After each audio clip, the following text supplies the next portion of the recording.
आइए दोस्तों, आज के वीडियो में हम लोग देखेंगे एक्सरसाइज 3.2 में क्वेश्चन नंबर 19 से 18 तक हम लोगों ने पिछले वीडियो में देख लिया था। राइट।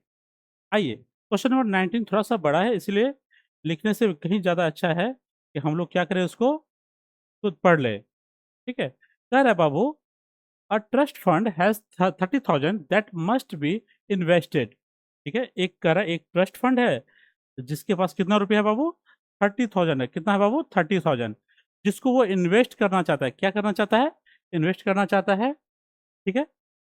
इसमें दो टाइप के फंड में, टू टाइप्स के फंड में इन्वेस्ट करना चाहता है, फंड ए और फंड बी में। ओके। फंड ए का इंटरेस्ट रेट है आपका 5% और फंड बी का है 7%। राइट। तो कह रहा है कि फंड ए का इंटरेस्ट रेट 5% है और फंड बी 7% इंटरेस्ट रेट देता है।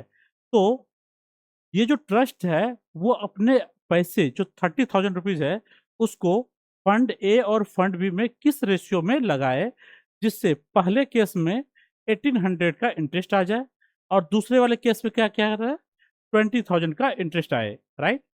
तो सबसे आसान, सबसे अच्छी बात तो यही रहेगी, क्या करना है कि जो ज़्यादा इंटरेस्ट दे उसमें सारे पैसे डाल दो, ज़्यादा इंटरेस्ट आएगा। लेकिन हर जगह ये अच्छा नहीं रहता है बाबू। क्यों? क्योंकि अगर कोई भी कंपनी या कोई भी ट्रस्ट अगर ज़्यादा इंटरेस्ट दे रही है, ठीक है, कोई भी बैंक अगर ज़्यादा इंटरेस्ट दे रही है तो उसके पास क्या होती है, कुछ लॉकिंग पीरियड रहती है। राइट। जैसे मान लीजिए ये जो कह रहा है कि 5% इंटरेस्ट है और क्या है, 7% है। तो यहाँ पे जो 7% है, इसके पास कुछ कंडीशन रहा होगा। राइट। कि हाँ, आप अपने पैसे कम से कम 1 साल 2 साल 3 साल रखना पड़ेगा, तभी आपको आपको आपको 7% इंटरेस्ट देंगे। अदरवाइज 7% इंटरेस्ट नहीं मिलेगी। और ये कह रहा है कि हाँ, अगर आपको जब भी जरूरत हो तब आप पैसे निकाल सकते हैं, डाल सकते हैं, कोई दिक्कत नहीं है। राइट। तो आपको इंटरेस्ट रेट क्या है, 5%। ठीक है। और हो सकता है कि बीच में ट्रस्ट को लगे कि हाँ, कुछ पैसे की जरूरत आ सकती है। ये सब सोच के वो अपने पैसे को क्या करना चाह रहा है कि दोनों फंड में देना चाह रहा है। तो बताइए किस रेशियो में दे, कितने कितने पैसे टाइप, मतलब फंड ए और फंड बी में डाले, जिससे उसे इंटरेस्ट कितना आ जाए बाबू, 1800 पहले वाले केस में, और दूसरे वाले केस में क्या आ जाए, 2000 आ जाए। राइट। ठीक है, चलिए देखते हैं इसको।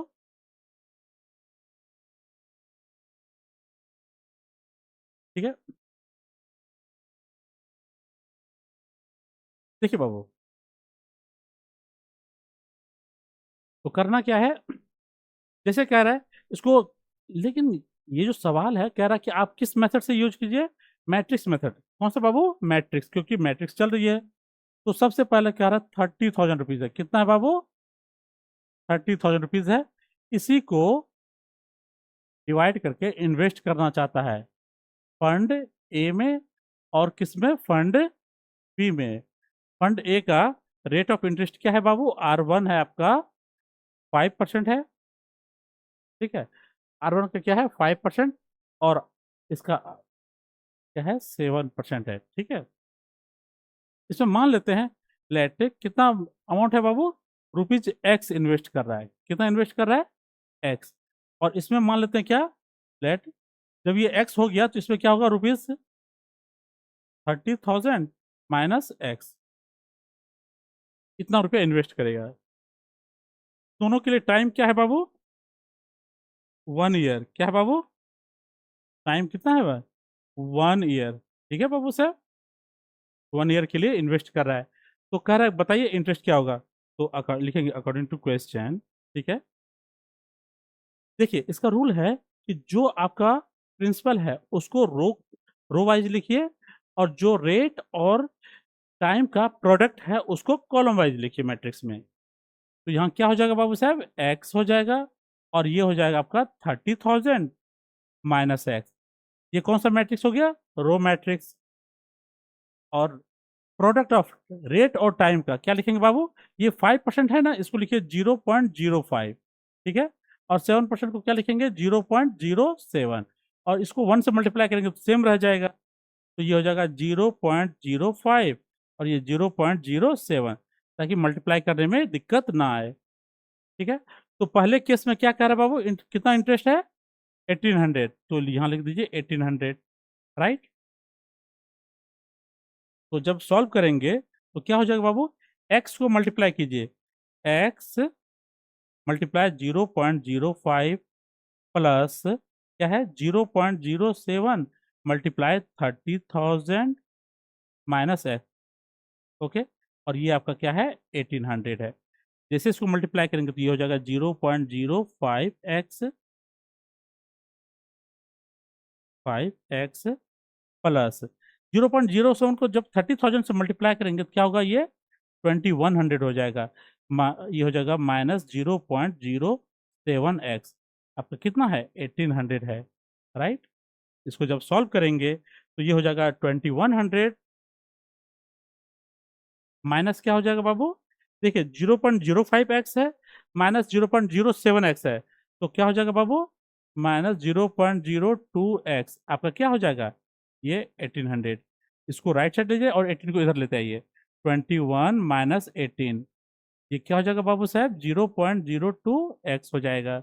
ये हो जाएगा आपका 300 और इसे डिवाइड कर दो 0.02 से, ये क्या हो जाएगा x हो जाएगा। और जैसे ही इसको सॉल्व करेंगे ये कितना आ जाएगा आपका 50 हो जाएगा, और ये हो जाएगा आपका x आपका हो गया 15,000, राइट।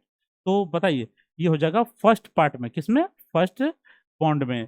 तो सेकंड में क्या हो जाएगा बाबू, सेकंड में है आपका 30,000 माइनस एक्स, तो कितना हो जाएगा 15,000।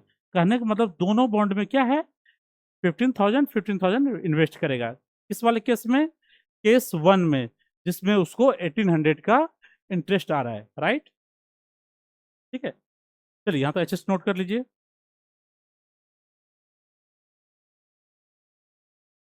ठीक है बाबू, यहाँ तक नोट कर लीजिए।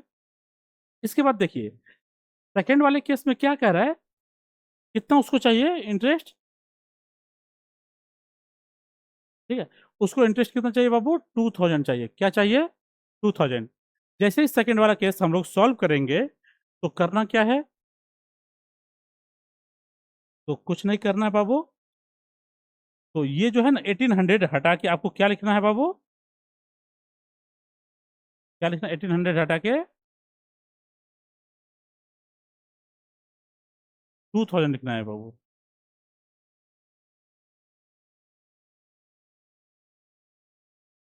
आइए देखिए तो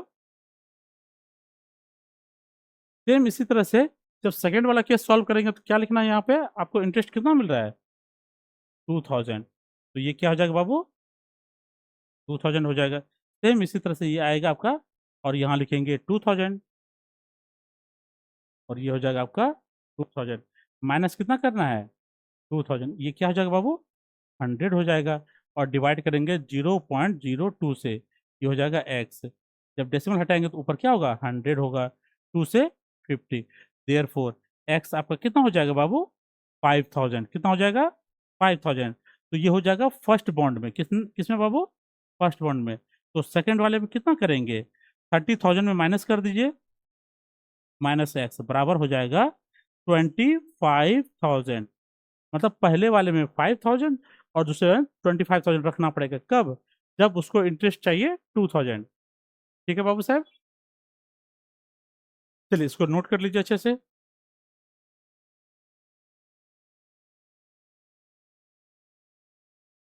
आइए बाबू जरा बुक में क्वेश्चन नंबर 20 एक बार पढ़ लेते हैं।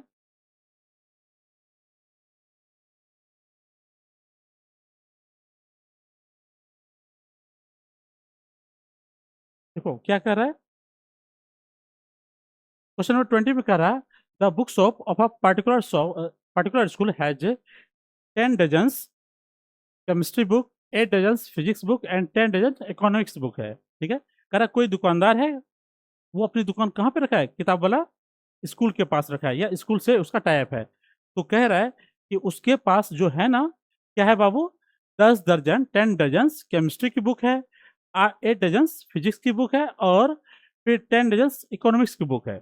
ठीक है, और कह रहा है कि एक बुक की जो प्राइस है वो 80 रुपीज है, 60 रुपीज और 40 रुपीज। 80 रुपीज किसका होगा, तो पहले किसका नाम बोला है बाबू साहब, केमिस्ट्री का। तो केमिस्ट्री की एक बुक का प्राइस है 80 रुपीज, फिजिक्स की एक बुक की प्राइस है 60 रुपीज, और इकोनॉमिक्स की एक बुक की प्राइस क्या है 40 रुपीज है। ठीक है बाबू साहब, तो कह रहा है कि अगर वो शॉपकीपर, ये दुकानदार सारे बुक बेच देता है तो उसके पास कितना अमाउंट आएगा, कितने पैसे आएंगे, राइट। तो ये हमें सॉल्व करना है। और कौन सा मेथड से सॉल्व करना है बाबू? मैट्रिक्स मेथड से। कौन सा? मैट्रिक्स मेथड से। ठीक है, चलिए देखते हैं।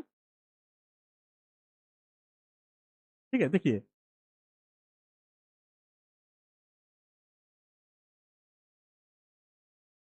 केमिस्ट्री बुक कितना है बाबू? केमिस्ट्री बुक है आपका 10 डजन। 10 डजन है। और एट द रेट, रेट क्या है बाबू केमिस्ट्री की बुक का? रेट है 80 रुपीज। एक बुक की प्राइस है 80 रुपीज। ठीक है, तो 10 डजन का मतलब क्या हुआ? 10 × 12 बराबर 120 बुक्स। ठीक है, उसके बाद क्या बाबू? फिजिक्स है। फिजिक्स की बुक क्या है बाबू? 8 डजन। और किस रेट से है बाबू साहब आपका? आपका 60 रुपीज, ₹60 पर बुक है प्राइस। ठीक है, तो 8 मल्टीप्लाई क्या करेंगे? 12, 96। क्या बाबू साहब? 96 बुक। उसके बाद क्या है? इकोनॉमिक्स का कितना है बाबू? 10 डजन।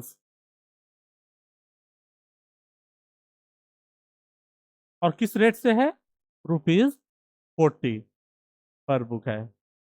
ठीक है, तो 10 डजन का क्या मतलब हो गया बाबू? 10 × 12, ये हो जाएगा आपका 120 बुक्स हो जाएगा। ठीक है बाबू साहब, चलिए। तो कह रहा है टोटल, टोटल अमाउंट निकालना है। जब वो सारे के सारे बुक को बेच देगा तो उसको कितना रुपया मिलेगा। ठीक है, तो आप क्या लिखेंगे? पहले रो वाइज लिखिए। नंबर ऑफ बुक को क्या लिखेंगे बाबू? रो। और नंबर ऑफ, सॉरी, प्राइस क्या लिखेंगे? कॉलम में। तो क्या है? केमिस्ट्री का 120 बुक है, फिजिक्स का 96 है, और इकोनॉमिक्स का 120 है। रो मल्टीप्लाई कॉलम में क्या है बाबू साहब? प्राइस क्या है? 80 रुपीज, 60 रुपीज और 40 रुपीज है। ठीक है, चलिए मल्टीप्लाई कर दीजिए। 120 × 80, रो कॉलम है ना बाबू, प्लस 96 × 60 प्लस 120 × 40। ठीक है, और ये क्या हो जाएगा? टोटल अमाउंट हो जाएगा। ठीक है, रुपीज में। रुपीज में आंसर आएगा।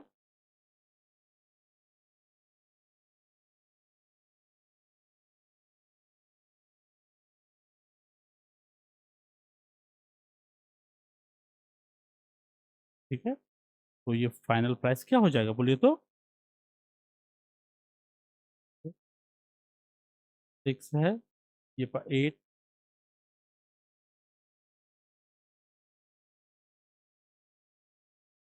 160। ठीक है, मतलब सारे के सारे बुक बेच देगा तो उसको कितना रुपया मिलेगा? 20,160 रुपया। कितना मिलेगा बाबू साहब? 20,160 रुपीज, राइट। चलिए इसको अच्छे से नोट कर लीजिए।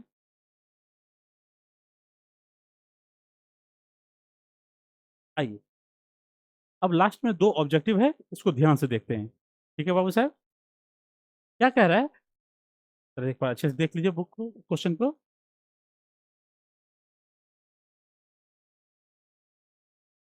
देखिए बाबू, कह रहा है एज्यूम XYZ and W। क्या बाबू? XYZ and W, ये सभी क्या आपका? ये सभी आपका मैट्रिक्स दिया हुआ है। ठीक है, मैट्रिक्स एक्स। एक्स का ऑर्डर क्या है बाबू? ये 2 × n है। क्या है बाबू? 2 × n दिया है। मैट्रिक्स वाई, वाई का ऑर्डर कितना दिया है बाबू साहब? 3 × k। क्या है बाबू? 3 × k दिया है। जेड का ऑर्डर, किस ऑर्डर का है बाबू? K × 2, सॉरी, 2 × p है। उसके बाद क्या है? मैट्रिक्स p किस ऑर्डर का है? P × k, P × k किस ऑर्डर का है?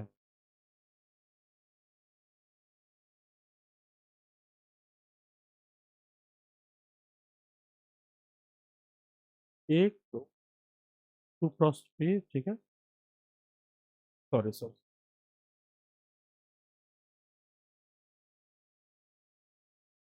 देखिए, XYZ W, XYZ सॉरी, इसके बाद क्या है, किसका नंबर है बाबू, डब्लू का है।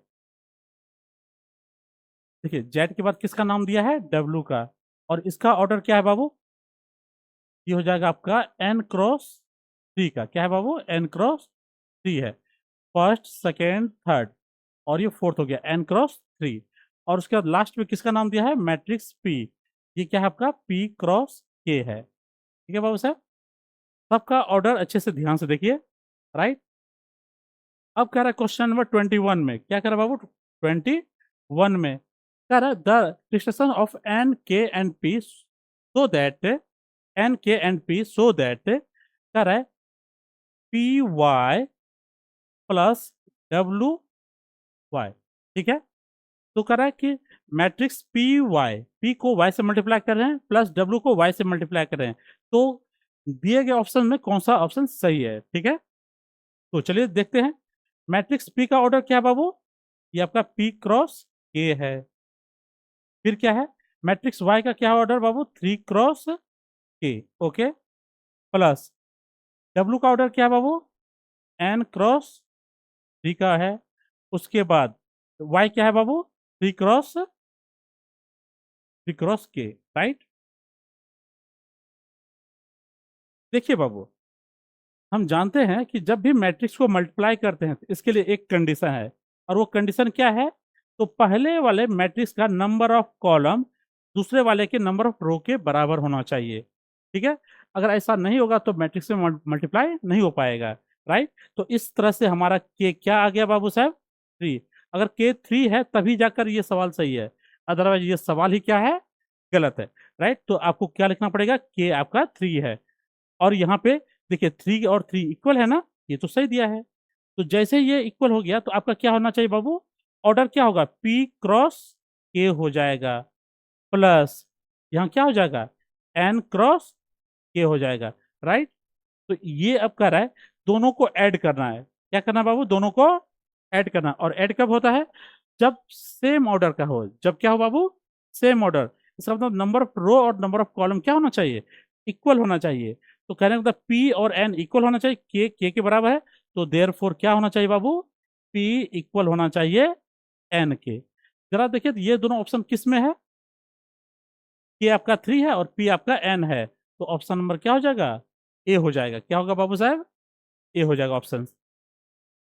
इसी तरह से क्वेश्चन नंबर 22 में देखिए क्या कह रहा है, कह रहा है अगर if N equal to P, कह रहा है कि अगर हमारा एन पी के इक्वल है तो बताइए क्या है, 7x-5z। क्या है बाबू, 7x-4 5z, इसका ऑर्डर बताइए, राइट। 7 और 5 ये क्या है, हमारा स्केलर क्वांटिटी है, इससे कोई मतलब नहीं है हमें। ठीक है, आप x का ऑर्डर देखिए क्या है, x क्या है बाबू साहब, ये 2 क्रॉस n है, राइट, माइनस, और इसका क्या, z का ऑर्डर क्या है बाबू, 2 क्रॉस p है, राइट।